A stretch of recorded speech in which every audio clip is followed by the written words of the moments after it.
Mujeres que transforman las ciencias es una iniciativa del proyecto INEGénero de la UST, financiado por la Agencia Nacional de Investigación y Desarrollo, ANID. En este primer espacio, buscamos que estudiantes e investigadoras compartan sus experiencias en el mundo STEM. Celebramos la curiosidad, el conocimiento y la pasión por la ciencia, la tecnología, la ingeniería y las matemáticas, a través de historias reales, desafíos y logros, para que cada día sean más las mujeres que quieran sumarse al universo STEM. Porque la ciencia también se construye con las voces de mujeres. Bienvenidas y bienvenidos al primer capítulo de nuestro podcast Mujeres que transforman las ciencias. Según la cuarta radiografía de género 2025 del Ministerio de Ciencia, Tecnología, Conocimiento e Innovación, solo un 27% de las titulaciones en carreras STEM en Chile corresponden a mujeres, es decir, en carreras como ciencia, tecnología, ingeniería y matemática. Esta cifra nos recuerda la importancia de abrir espacios que inspiren y motiven a más mujeres a sumarse a estas disciplinas, porque la ciencia también se construye con las voces de mujeres. Por eso mismo, hoy vamos a conversar con Andrea Navarro Aránguiz. Ella es académica e investigadora de la Facultad de Ingeniería de la UST. Andrea es doctora en Geología por la Universidad de Chile y máster en Geofísica por la misma universidad. Se ha especializado en Geofísica aplicada, tomografía sísmica, Geología estructural y tectónica andina. ¿Cómo estás, Andrea? Es un gusto tenerte hoy en este primer capítulo de nuestro podcast Mujeres que transforman las ciencias. Muchísimas gracias, Valesca. Encantada de participar en esta primera sesión. Andrea, tú estudias las señales sísmicas para entender el subsuelo. Eres una voz que nos conecta con la Tierra en un país que es eminentemente sísmico. Queríamos saber dos cosas. Primero, cuéntanos a qué te dedicas actualmente, dónde estás trabajando. Y también queremos saber cómo nació este interés por la geofísica y la geología y hacia dónde apuntan tus investigaciones. ¿Qué es lo que esperas o te gustaría descubrir a través de ellas? Actualmente me encuentro trabajando en una consultora para minería. Mi rol como ya doctora es ser jefa de un área que es la geofísica, en donde aplico todos los conocimientos, conocimientos más blandos que pude desarrollar en el doctorado, en el manejo de un equipo multidisciplinario, en saber cuál es la necesidad del cliente, cómo yo aplico mi conocimiento técnico para esto. Mi interés en el área de la geología y la geofísica nació desde pequeña. A ver, cuéntanos cómo fue eso. Mi abuelo coleccionaba los icaritos o enciclopedias que salían en los diarios. ¿Sí? Sí, entonces él juntaba todo esto y después tenía un libro. Y yo, como su única nieta, mujer, decidió regalarme los libros a mí. Y uno de esos era sobre la Tierra. Yo no sabía leer, pero me gustaban mucho las imágenes que veía en esta enciclopedia. ¿Pero qué edad tenías? Como 4 años, 5 años. Ya, perfecto. Sí, era una niña muy curiosa. Entonces también mi abuelo dijo, de todos los nietos, se lo voy a regalar a mi única nieta. Igual eso lo considero muy relevante.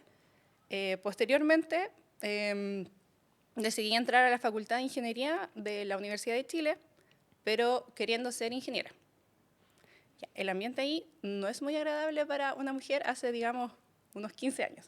O no lo era, o quizás ahora ha mejorado un poco. Pocas mujeres, me imagino, Sí, ¿verdad? muy pocas. En una sala de 100 personas éramos, en mi generación, que éramos 800, yo sé que en una sala de 100 personas éramos 12 mujeres.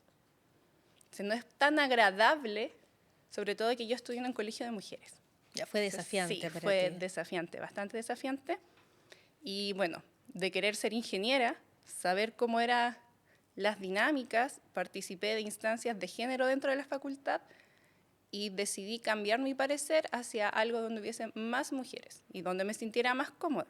Y me di cuenta que en geología y geofísica había más mujeres, una carrera de ciencia. Uh-huh. Y así decidí irme por la geofísica, que me gustó mucho, entender la Tierra, sus señales, pero estando allá adentro también me sentí un poco con la pregunta, ¿qué hay más? Porque yo veo señales, pero no les puedo dar un entendimiento más general si yo quiero entender la Tierra. A partir de eso decidí seguir mis estudios de posgrado enfocándome a la geología. Y esa es la razón por la cual yo soy geofísica Uh-huh. de base, pero con conocimientos de geología que me permitieron hacer un doctorado. Ahora, mis investigaciones en sí es a través de las señales sísmicas, que es algo netamente geofísico, caracterizar lo que no se puede ver. Mis estudios tienen el objetivo de saber qué hay bajo la cordillera de la costa.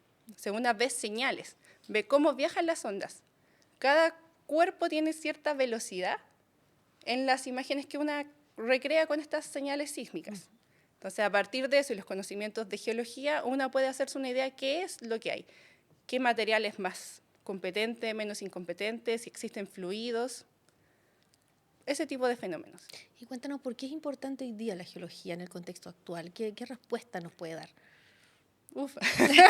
Mucho me imagino, Sí. pero para alguien que todavía, pensemos en alguien que no conoce muy bien qué se estudia en geología y pensemos principalmente en aquellas niñas jóvenes que a lo mejor están todavía pensando qué quisieran estudiar. ¿Qué podrían encontrar, por ejemplo, en una ciencia como la geología? Wow, es súper amplia, la encuentro una ciencia súper hermosa. La verdad es que estoy enamorada de la geociencia. Se pueden responder varias preguntas, desde, si lo vemos desde un punto de vista geociencia, eso abarca también la atmósfera terrestre, hasta qué está pasando en el núcleo. Chile es un país sísmico, volcánico, tenemos peligros geológicos, deslizamientos, tenemos glaciares. Todo eso lo estudia la geología. ¿Y por qué no también los yacimientos minerales, que es lo que, digamos, abastece este país? También se estudia desde un punto de vista de la geología. En el contexto actual del cambio climático, cuéntame un poquito más también, me imagino que tiene cierta relevancia, ¿verdad?, la geología. Sí, por supuesto. Sí. De hecho, el año pasado establecí lazos con la Universidad British Columbia y la Simon Fraser y me invitaron a un terreno en Patagonia. El tema es que en Canadá han habido varios deslizamientos asociados al retroceso glaciar y lo han estado monitoreando para establecer un sistema de alerta temprana. Entonces, eso, por ejemplo, es un campo en donde hay varias disciplinas de las geociencias trabajando por un interés en común. Bueno, retomando el punto en que me invitaron a un terreno. Sí, eso fue el 2024, ¿no? Sí, 2024. Pues ahí estuviste en una investigación junto con académicos y académicas de la Universidad de Columbia Británica. Sí, exactamente. Cuéntanos, ¿cómo estuvo esa experiencia ahí? Estuvo bastante interesante porque, claro, yo vengo de la geofísica, soy un poco más geométrica y física para entender la Tierra, y viajé con una glacióloga y una geomorfóloga. Y, claro, ellas me enseñaban a observar el paisaje de otra manera. ¿Cuánto tiempo estuviste ahí? 3 semanas estuvimos, más o menos, sí. ¿Y qué arrojaron esa investigación, esos primeros estudios? Ya, esto fue muy interesante porque lo que primero hacían ellas era ciencia ciudadana. Ellas simplemente establecían contactos con las personas como actores sociales. Y eso fue algo para mí muy nuevo, porque Sí. ellas ya tenían ciertos monitoreos asociándose con personas de la Universidad Austral. Querían establecer vínculos con la comunidad local de Villa O'Higgins, donde hay una pronta remoción, o no me atrevería a decir pronta, pero hay digamos, una zona con un talud bastante alto y hay un retroceso glaciar. Entonces, ellas, preocupadas también por lo que pasa en Canadá, pusieron sus ojos en esa zona y quisieron ir a hablar con los actores sociales de Villa O'Higgins. Entonces, hablaron con el guardaparques de esa zona, con la municipalidad, establecieron varios contactos con gente que primero hablaba inglés porque ellas no lograban entender el español chileno, Claro. que estaba viviendo ahí. Ellas quisieron entrevistar a las personas, también por eso me invitaron, necesitaban un hablante de español chileno. Entrevistar a las personas que estaban ahí y les preguntaban sobre los cambios de paisaje que habían visto en este último tiempo. Si el río había crecido más, si había crecido menos, si habían escuchado cosas, las personas que iban a hacer el trekking hacia el glaciar, si habían visto cosas distintas. Entonces ellas establecían datos cualitativos a base al relato de las personas. Ese fue su primer terreno. Sí. Mira. Sí, lo encontré bastante bueno. Bueno, ahora te quiero llevar a otro ámbito, pero relacionado con lo que hoy día nos convoca en este podcast. En el contexto de las brechas y barreras en STEM, recordemos que solo un 27% de quienes se titulan son mujeres, ¿verdad? Dentro de total de titulaciones, según la cuarta radiografía de género. ¿Te ha tocado enfrentar algún desafío como mujer? Y aprovecho para preguntarte cómo fue tu experiencia como estudiante, justamente en un área donde las mujeres son minoría, a propósito de lo que nos comentabas de esta primera experiencia en ingeniería y que después te cambiaste a geología. Pero también, ¿qué pasó una vez que empezaste a estudiar tu doctorado también? ¿Cómo fue ahí? ¿Hubo algún desafío? ¿Te encontraste con más mujeres, más, menos? Cuéntanos un poquito cómo fue eso. En pregrado, igual me costó bastante adaptarme. como mencioné, venía de un colegio de puras mujeres, en donde cuando tú tienes muchas mujeres, todas tenemos personalidades distintas y tú tienes un desarrollo libre de tu ser, por así mencionarlo. Cuando llegas a una universidad donde hay distintas clases sociales y en su mayoría varones, tú te enfrentas a que existe el sesgo de género. Ellos creen que tú eres de determinada manera porque naciste mujer, que es lo que entendemos como género. Entonces, igual ellos presuponían cosas de una misma solo porque tú eras mujer en apariencia. ¿Y en qué podías tú notar, por ejemplo, este tipo de cosas? Por ejemplo, si a ti te iba bien, era como, le gustas a el auxiliar, que era el ayudante del profesor. O si tú querías pedir ayuda, todos decían, te están ayudando porque eres atractiva para esa persona. No porque hubiese como un auténtico querer compartir tu conocimiento. Creo que igual cuando las personas tienen 20 años, igual tienen cierto tipo de pensamiento un poco adolescente. Entonces, igual las personas te acosan, digamos, varones te acosan. Hay varias compañeras que sufrieron acoso también y creo que es uno de los principales problemas que puede existir en el área STEM, es que como son pocas mujeres, muchos hombres, puede suceder esto. De hecho, dentro de pregrado participé de instancias feministas y nos llegaron varias denuncias de casos de acoso y de abuso sexual de las estudiantes, lo cual nos llevó a articularnos con otras facultades que también pasaban por lo mismo. Yo creo que es como un techo que tienen las mujeres.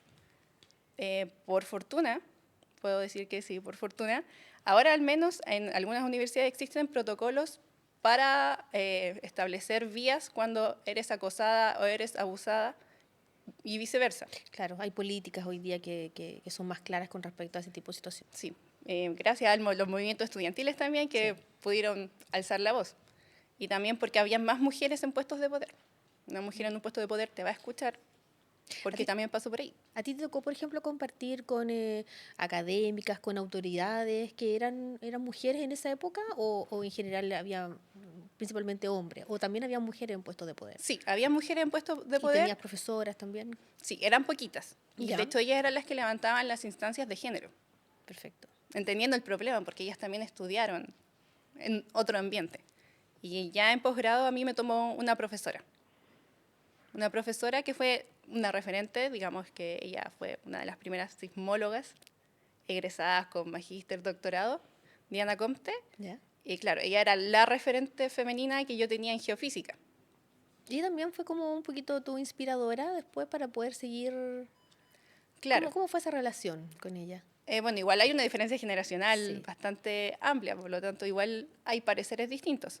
Pero sí, siempre pensaba, bueno, a ella le tocó más difícil que a mí, había nada de mujeres, y ella fue madre, yo no soy madre. Sí, siempre era como un referente de como, ella pudo, yo también puedo, vamos Andrea. Sí, y bueno, en el doctorado igual tuve varias compañeras, muchas mujeres. ¿Fue buena experiencia en general? Sí. Ya. Bueno, en general digo sí, pero sí. Un doctorado siempre, igual. Siempre tiene sus desafíos, por supuesto. Sí. Desafíos académicos importantes y todo. En ese sentido, ¿cómo fue? A ver. Bueno, fue bastante difícil, en verdad. No lo dudo. Sí. Recuerdo que me tocó partir en la pandemia y igual me deprimí bastante porque no podía salir, no sabía si iba a tener terrenos y mi profesora me llamó para decirme, esto es solo si te gusta. Si a ti te gusta mucho la ciencia, sigues. Si no, no hay problema. Y creo que eso fue fundamental para que yo siguiera. Era como, a mí me apasiona la ciencia, me gusta esto, voy a seguir. Es el principal motor, porque es muy estresante. Una también se enfrenta a personas que no están de acuerdo contigo. Como en todas cosas de la vida, digamos. Claro. No solamente pasa en las ciencias, digamos. En general uno se enfrenta o puede enfrentarse a personas que piensan distinto de uno y a veces se provocan, ¿verdad?, esas situaciones. Sí, exactamente. Pero claro, una venía de un cascarón más pequeño y fue, digamos, un choque en el sentido de que yo quería juntar la geofísica con la geología, que usualmente están separados. Que una vez señales desde un punto de vista cuantitativo, que es la geofísica, y el otro es cualitativo, que ve. Hay algo que se ve, que es tangible. En cambio, la geofísica es muy intangible desde un punto de vista humano. Son señales. Yo las quería unir y, claro, como es algo novedoso, obviamente detractores, creo que es la palabra. Detractores. Detractores. También hay obviamente sesgos de género, porque una mujer joven que tenga el carácter fuerte igual es chocante en un ambiente masculino. Masculino, sí. Y creo que esa es la razón también por la que mi profesora guía tiene un carácter súper fuerte. Todas las mujeres que conozco del área tienen un carácter súper fuerte y creo que es algo netamente adaptativo. Para poder sobrevivir en ese entorno, tienes que ser bastante dura. ¿Cuánto tiempo estuviste haciendo el doctorado? Me demoré bastante. Empecé en agosto de 2019 y fue el estallido. Después, pandemia. Te tocó duro. Sí, me tocó duro. Sí, fue psicológicamente duro. Bastante duro y lo terminé hace súper poco. Yeah. ¿Y estás contenta? Una muy buena pregunta. Estoy satisfecha. Bien, me parece. Sí. Bueno, volviendo un poquito entonces ahora, justamente con recordando, ¿verdad?, que a ti te gustaron, te entusiasmaste por las ciencias desde muy pequeña. ¿Cómo crees que podemos incentivar a las niñas, a las jóvenes, a las mujeres, a que ingresen, pero además a que permanezcan en las áreas de STEM, ¿verdad? Donde todavía las mujeres no nos hemos incorporado del todo. Todavía hay un grupo importante, ¿verdad?, que no se ha logrado sumar a áreas que, según dicen todos los estudios, hay muchas oportunidades laborales. Uh-huh. Es cierto, es un muy buen nicho. La ciencia de datos también, la programación. Bueno, para mí lo más importante es tener referentes mujeres. Porque de nuevo, si ella pudo, yo también puedo. Sí, muchas veces, incluso mi primer año de la universidad, pensé en salirme, que la estaba pasando mal porque no me sentía cómoda, pero fue no, yo igual puedo. Por mí y por todas las mujeres que lo están intentando, igual puedo. Y también me he dado cuenta que una puede ser referente de las que más están más atrás. El hecho de que una tenga ayudantes mujeres también me ayudó. Una se proyecta en la otra mujer. Tener profesoras me ayudó también. Para ya ir finalizando un poquito este episodio, cuéntanos qué mensaje te gustaría entregarle a los jóvenes que están pensando en estudiar una carrera científica en el ámbito STEM específicamente, pero que a lo mejor todavía no están convencidas, no están seguras. Estoy pensando, por ejemplo, que no te pregunté, pero podría ser una pregunta que podría hacerte ahora, en el colegio.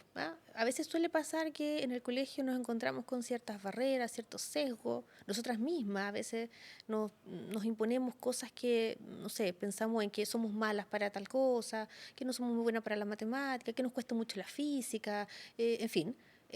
Quiero saber cómo fue ese paso tuyo por el colegio, cuando tú ya estabas entusiasmada por la ciencia, y qué consejo, qué mensaje les dejarías hoy día a las chicas que están pensando, mira, a lo mejor es un buen camino, tal vez, estudiar algo relacionado con ingeniería, con ciencia, con matemática, con tecnología. Bueno, creo que tiene que ver un poco con la personalidad de la persona. Ya, a ver, explícame eso. Sí, porque si a ti te gustan los desafíos y no te das por vencida fácilmente, lo vas a pasar bien, en el sentido de que no te vas a dar por vencida. Vas a seguir ahí porque te gusta. En cambio, si no te gustan los desafíos, no es un camino que quieras tomar. Es difícil, netamente, para tanto hombres como mujeres. El STEM, todas esas áreas son más difíciles. Y en esta labor, Andrea, como académica, como docente de la carrera de Geología de la Universidad de Santo Tomás, cuéntanos un poquito cómo ves a tus estudiantes, hombres y mujeres. ¿Qué nos puedes decir? Bueno, desde un punto de vista estadístico, noto mucho que los varones tienen más seguridad al hablar o al preguntar. Es como si no tuvieran miedo al fracaso. En cambio, las chicas son mucho más temerosas. También me he dado cuenta que seguramente ellas tienen el síndrome del impostor, entonces se vuelven mucho más disciplinadas. Toman apuntes, preguntan, pero con miedo. Y al final, junto con la otra profesora, hemos analizado esta conducta de género y creemos mucho que muchas de ellas son muy capaces, pero tienen miedo. Nos damos cuenta de que les falta un empujoncito, que se crean el cuento. ¿Y tú crees que eso con el tiempo en las nuevas generaciones va a ir cambiando, se va a ir modificando un poquitito más? ¿Qué crees sobre eso o es algo que se va a mantener por mucho tiempo?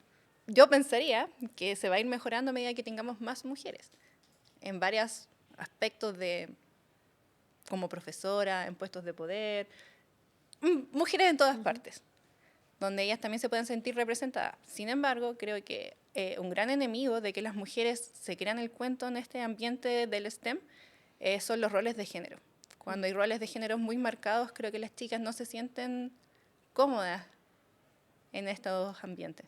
Andrea, cuéntanos qué mensaje te gustaría entregar a las jóvenes que están pensando hoy día en estudiar una carrera científica, específicamente en el ámbito de STEM, ¿verdad? La matemática, la ciencia, la ingeniería, la tecnología, que están a lo mejor algunas muy seguras de querer hacerlo, otras dudando porque uno no sabe, a veces uno piensa y se impone también, ¿verdad? Ciertas barreras, ciertas lógicas de que no, yo no soy muy buena para esto, no estoy segura si voy a poder. ¿Qué mensaje y consejo les darías?